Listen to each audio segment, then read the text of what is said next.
This is News 25 with Deanna O'Donnell and Unette Gentry. News 25, local news you can count on. News is brought to you by J.K. Nelson Law. Call 727-9900 today for your free consultation.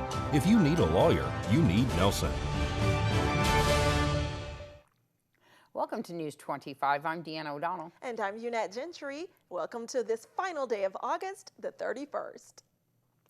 Well, the Nye County Sheriff's Office is releasing more details of the deadly officer-involved shooting that happened last Friday night on U.S. Highway 95.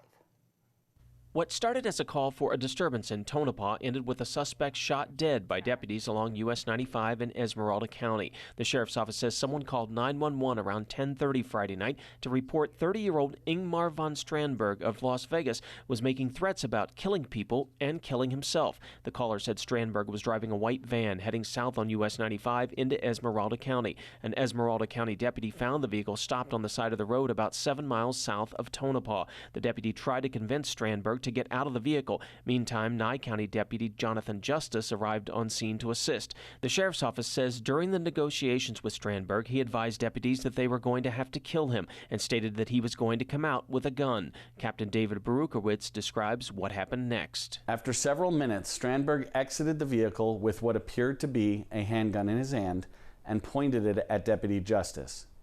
Deputy Justice and the Esmeralda County deputy returned fire, striking Strandberg. The subject then sat back up and pointed the gun at Deputy Justice, and again, Deputy Justice and the Esmeralda County deputy returned fire, striking Strandberg again. Deputy Justice fired approximately 13 rounds during the incident.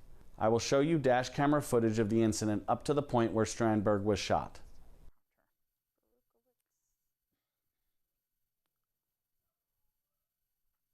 Strandberg was pronounced deceased on scene by medics after life-saving efforts were provided by deputies and medics. After the shooting, it was discovered that the weapon that Strandberg used in the shooting was a Sig Sauer P365 replica pellet gun. Deputy Justice is on paid leave pursuant to standard protocol. The Nevada Department of Public Safety Investigations Division is conducting the criminal investigation into the shooting. The investigation and primary jurisdiction for this officer-involved shooting remains with the Esmeralda County Sheriff Ken Elgin. And this is the first officer-involved shooting for the Nye County Sheriff's Office this year. By this time last year, there had been 2 officer-involved shootings here in Nye County. And a crew from Pahrump Valley Fire and Rescue is now in the Lake Tahoe area to assist area firefighters as they battled the Caldor wildfire. Fire Chief Scott Lewis explains who's going and what they'll be doing. We were requested as part of an EMAC, which is an interstate agreement to provide mutual aid. This fire originated in California is now extended across the Nevada border and is threatening the Tahoe Basin and Tahoe resorts. So as a result of that, there was an emergency declaration issued by our governor, and as a result, we were also requested for resources from southern Nevada to move forward, move up, fill stations in northern Nevada so that the wildland community that exists up there can focus on the wildland fire and not have their resources also responding to routine emergencies. So as part of that, we joined forces with North Las Vegas, Vegas City, and Clark County Fire as part of a strike team, which is a group of similar resources. And in this case, they're Type 1 engines, which means our pumpers. And so we met with that group that was moving up to 95. We joined them late yesterday. The crews drove overnight. They arrived. They were immediately assigned to Incline Village, and they're backfilling Station 11 there, so they're in essence doing the same thing that they would normally do down here, but they're doing it up there and making sure that there's no additional emergencies that occur. And if they do, they respond to them. So we have a 1-engine, a 4-person crew. We utilize all of our resources. There's a DEM resource, there's a volunteer, and there's 2 career firefighters. One is an AEMT and the other one's a paramedic. So no matter what the emergency that comes across the table, we have qualified people with the right apparatus to respond. And will that be an impact here for our service? No, the way we staggered it, they won't have any impact here. Obviously, if we start setting a lot more resources up there, then we'll have to really rethink how we do it and what it looks like. And locally here, the Southern Bench Fire at the Nevada National Security Site north of Area 12 continues to burn. As of this morning, it encompasses approximately 6,000 acres. Approximately 1,000 acres are on the Nevada National Security Site and 5,000 on the Nevada Test and Training Range. The NNSS Fire and Rescue team will continue to monitor the fire. The fire is not burning and has not burned in any of the contaminated areas. There is no off-site risk to the public and no structures or assets are in danger. Also, no injuries have been reported. Please note that the Nevada National Security Site lands and airspace are now currently restricted. And a longtime pastor at a Las Vegas church is under arrest, accused of sex crimes involving a minor. And police say there might be additional victims. Las Vegas Metropolitan Police Department detectives arrested 52-year-old Furman Rangel Ramos on August 11th for multiple warrants related to the crime of lewdness with a minor. Authorities say Rangel Ramos was the presiding pastor over a church on Vegas Drive for more than 20 years. Now detectives believe there may be additional victims who have not come forward. They're asking anyone who may have been a victim of Rangel Ramos to contact the Las Vegas Metropolitan Police Department Sex Crimes Unit at 702-828-3421. If a victim would like to remain anonymous, they can contact Crime Stoppers by phone at 702-385-5555 or online at crimestoppersofnv.com. And stay tuned. More local news after this break. You're watching News 25, the most recognized and farthest reaching local news in Nye County. News 25, local news you can count on. Welcome back. A Nye County woman was back in court in relation to charges filed against her in 2019. Verona Worthington entered court while under the custody of the Nye County Sheriff's Office on Friday. This is due to the fact that Miss Worthington's previous court appearance was supposed to be in December of 2020. However, after missing her December court date due to an alleged COVID quarantine period, it took law enforcement several months to locate and detain Miss Worthington. This case had been issued a continuance in Judge Wonker's court until October of this year. Miss Worthington was arrested in 2019 after an investigation found the former Pahrump Valley High School employee had been selling methamphetamine to a 16-year-old student and another juvenile. This was the second arrest for Worthington for the use and sale of methamphetamine. All right, fellow foodies, KPVM reporter Matthew Davis introduces us to a Spanish tapas restaurant named Valencian Gold that just celebrated their grand opening this weekend while also giving back to the community during a height of the pandemic celebration for their new opening. And here's more on the people who made everything happen. So the pandemic started, and much like everybody else who was wondering what's going to happen next, we closed down and we took a moment to regroup, and we decided that we wanted to start construction on this space because the community was asking us, hey, we want a great Spanish restaurant. We want the food that you know how to do. And at the same time, we got the call about delivering with dignity and the fact that the meals, folks needed a meal and folks needed food. And so, for us, the larger question, more so than what we knew what we wanted to do with this space and ourselves, but the community needed help. And so we're still doing the community meals up to this day, and we're going to keep doing it. I'm not opening for lunch. We decided the community needs meals, and folks in this community need help. And that is so much more important than opening for lunch or opening in the AM. So we open at 4 p.m. every day for our happy hour, and we're open until 9 or 10 o'clock or as late as the party goes. But most importantly, we decided that early on, that during the day, the most important thing we could do is do the Delivering Dignity meals and make sure that we help the community who, hey, even right now, folks still need food. Well, it's always a good day when we get to celebrate the opening of a small business in Clark County. It's especially a good thing when we get to celebrate a business who's done well by doing good. Valencian Gold and Jeffrey and his entire team have been such good partners to Clark County. You've heard a little bit about the success they've had through our Delivering with Dignity program. And when this community needed them, they stepped up in a big way to make sure that 70,000 meals went to people in our community that needed it. And not just any old meals, but gourmet meals cooked by people who know what they're doing and really provided like the program's called Dignity, to people who needed it most. Well, I can tell you from my own personal experience on a day that my team and I went out and delivered Jeffrey's meals to neighborhoods in our district and throughout the valley. There's nothing quite like that door being open to somebody and the look on their face when they receive such a beautiful meal made with care and so much thought put into it. If you'd like to learn more about Delivering with Dignity, visit their website at www.deliveringwithdignitynv.org. For KPVM, I'm Matthew Davis. Thanks so much, Matt, for that story. Well, Pahrump members of a nationwide movement take to the streets to rally for voting rights and voting rights reform. Caroline Logue belongs to the indivisible prickly pears. She says now is the time to approve the Voting Rights Act. We are having a rally, like they're having rallies and marches all over the country in support of the Voting Rights Act that will be held, be presented at the Senate as soon as they come back from the Labor Day weekend.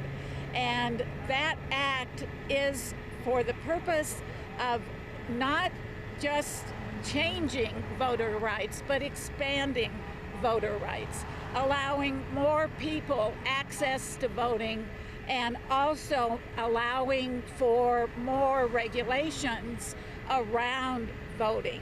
So it really is a bipartisan bill that really will enhance what we are now in, which is the COVID pandemic, where it's very difficult for many people to get out and vote. So the act itself expands the possibility for people to get their vote out, and also to regulate the money that comes in, so people are presented with facts rather than spin on what voting is all about. We are from a group that is part of Indivisible.org. Indivisible.org is a national organization that was developed in 2016, and the national organization has groups. We are just a community activist group formed here in Pahrump and Nye County. The Indivisible is a nonpartisan group, and we support people's rights, and we support the Constitution. We're all supporting our service people, and we feel that we want to make sure that the voices of those that maybe aren't being heard over the clatter of other voices are heard. All right, an update on how COVID is affecting local sports, all that and more when News 25 returns. You're watching News 25, brought to you by Mountain West Lawyer, Injury Attorneys, 727-9500. News 25, local news you can count on. Welcome back. Here's Doug Ferber with your sports report. Hello, sports fans. It seems these days everything we do and say has COVID involved.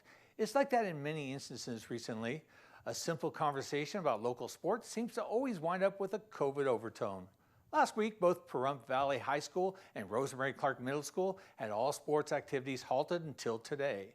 What that meant for the Pahrump Valley Trojan football team is its season was delayed yet again. Last week's game at Rancho High School was canceled, but not because the Trojans tested positive and not because the Rancho team tested positive either. Coach Joe Clayton was as surprised as anyone. Unfortunately, last week was against Rancho was supposed to be our second game of the season. The second week in a row, it was canceled. It was tough for us simply because we do all the COVID testing protocols on Tuesday, the week of games. And my team, most of my team tested negative, which allowed us to be able to play on Friday night along with Rancho. So the boys were excited. After 3.5 months of working our tails off, the night before, the state health department said that Rosemary Clark and Pahrump Valley High School were deemed to have high numbers of COVID positive cases. So they shut down athletics for 3 days, which would be Friday up until Monday. Moving forward, the Trojan football team will host its opener on the 10th against Virgin Valley, their league rival from Mesquite. And I say that with fingers crossed. Coach Clayton looks forward to the home opener as well.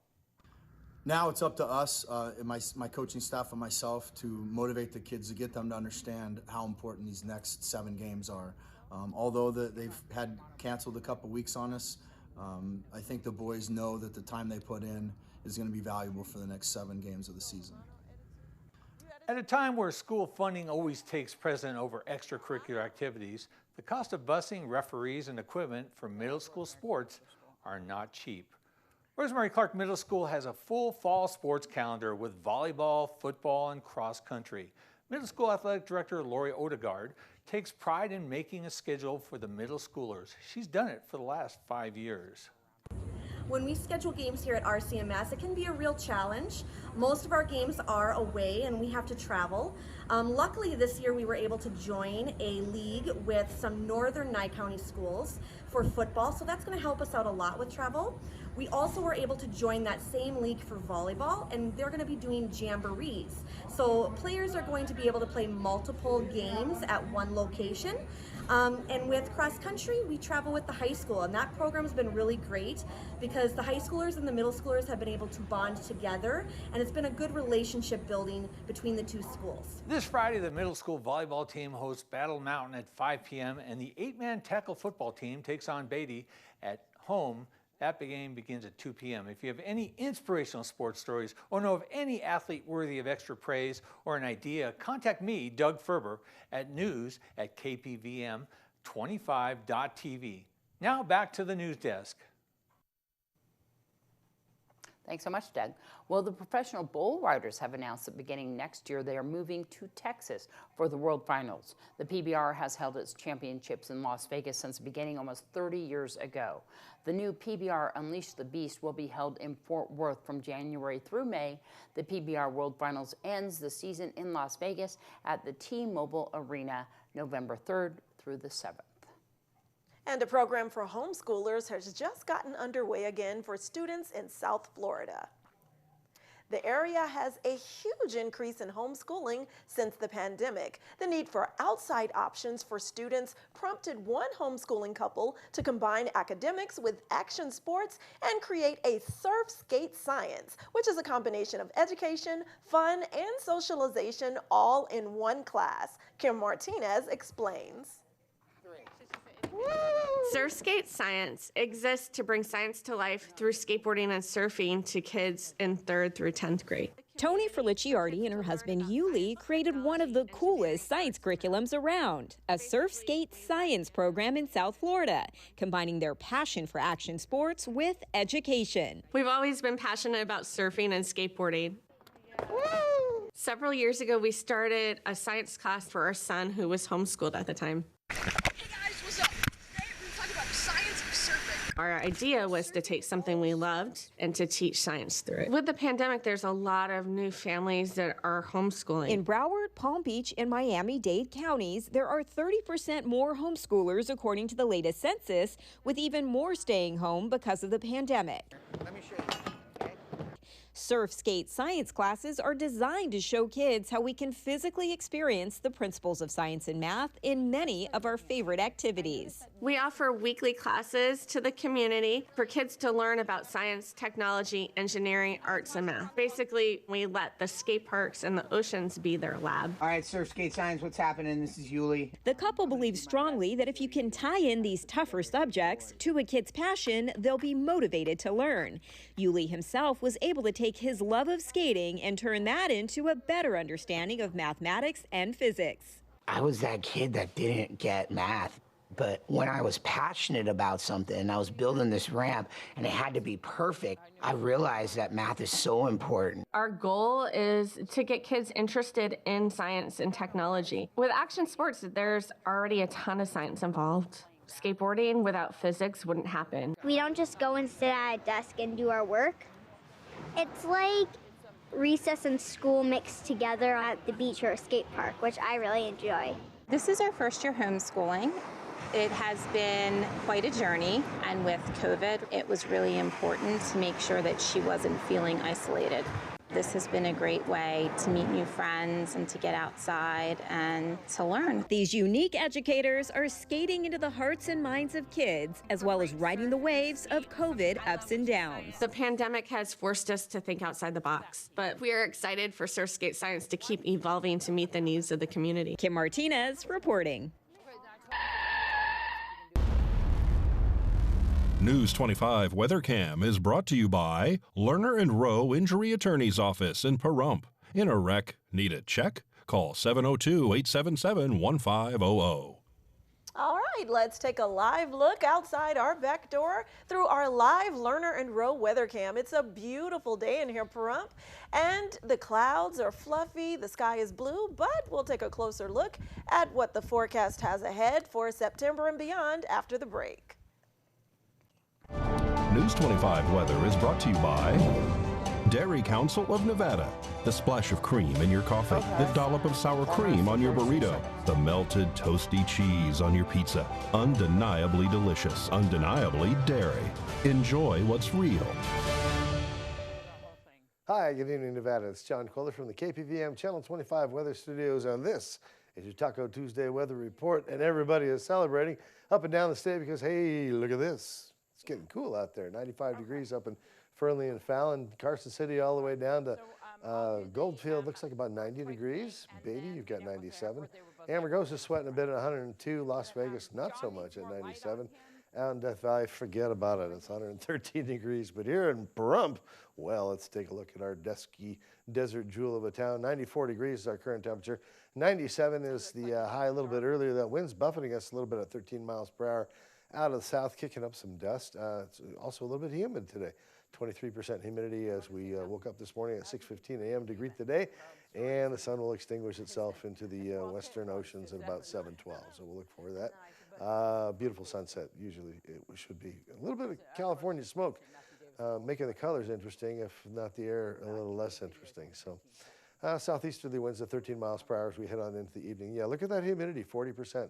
We might even see some rain showers overnight. Let's kind of think about that as we head on into tomorrow and the rest of the week. Well, it looks like about 13 mile per hour wind Wednesday, Thursday, calming down for the rest of the week, about 10 miles per hour, maybe even just a little bit sub for the rest of the week. Looks like we'll see a return of some clouds late in the week, but temperatures reliably right about triple digits, 100 degrees. So. But nothing like extreme. So let's keep our fingers crossed that holds. All right, back to the desk. Here's Deanna. Thanks so much, John. Liking those temperatures. Well, some residents in northeast Nevada had quite a surprise early this morning. A magnitude 4.7 earthquake was registered earlier today at 10:21 a.m., about 13 miles south of Wells, Nevada. This is according to the United States Geological Survey. No immediate word of any injuries or damage was reported. That's not good. All right. All right. So very special birthday for Yeah, we our did. intern, We Tony did. Casey. Yeah, we had a birthday this morning, or today, all That's day right. long. It's been our That's birthday right. all day. And so we want to say very special happy birthday to our birthday, news Tony. intern, Yes. Tony Casey. We wish You're you the the best. best. All right, well, that's going to wrap up this edition of News 25. I'm Deanna O'Donnell. And I'm Unat Gentry, and from all of us here at KPVM and A's Country Radio, thanks so much for joining us tonight, and we'll see you again next newscast. Good night. Good night.